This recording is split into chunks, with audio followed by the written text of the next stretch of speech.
Imagine you wake up and your refrigerator is warm. The mad scramble begins.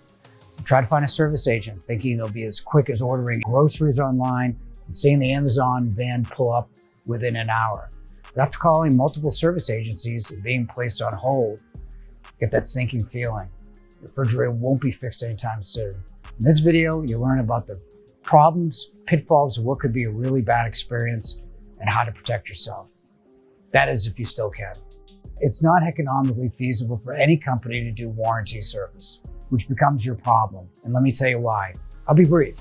Services must pay for workman's comp, auto insurance, liability insurance against damage just to enter your home, as well as pay for the part before they fix your appliance. Not to mention, manufacturers typically only pay $95 a call, whether the repair is done on the first visit or the sixth, even if it's a manufacturing defect.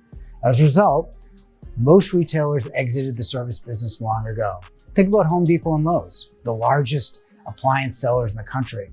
They don't employ a single technician. Those popular repair influence YouTubers, I guarantee they don't perform any type of warranty service, not even a call. Not that we could hire anyone to do it. Appliance service techs are incredibly hard to find.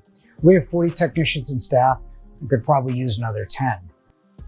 First, service has to be part of your buying process, as much as you hate hearing it. Features are fun, of course. Better service, delivery, and installation are far more important. In fact, when comparing similar products, even the premium, like Miele, Thermador, and Wolf, service should be a consideration, if not the deciding factor. You may be trusting, but verify using the vast resources at your disposal. Google reviews are generally fair because they don't filter anything. Stores with a 4.6 or higher are typically reliable, but make sure to specifically look for reviews about appliance service. Yelp, even the Better Business Bureau, are flawed yet decent resources. The best way to avoid problems is to be prepared before you buy your appliances. Remember, no company is perfect, so read how they respond to complaints and how issues are resolved. You're going to need service within the first year on a whole set of kitchen appliances. We've had a lot of comments on what to do about a new appliance that's unrepaired or unrepairable. What you do depends on what the problem is and how old the appliance. If there are issues like delivery damage, you should receive a replacement immediately. Here's a great tip. Never sign a delivery form of your appliances without first checking both your appliance and your property for damage.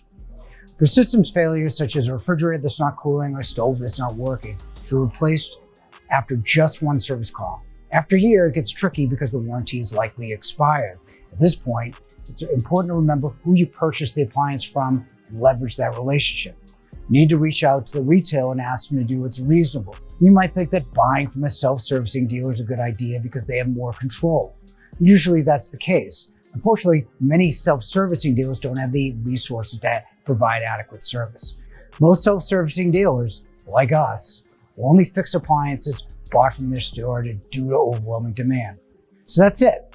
Include service as part of the sale and do your research. You should also consider buying a reliable brand to help prevent having to make a service call in the first place. So check out this video up with the most reliable appliance brands for 2025 based on real service calls. And thanks for watching.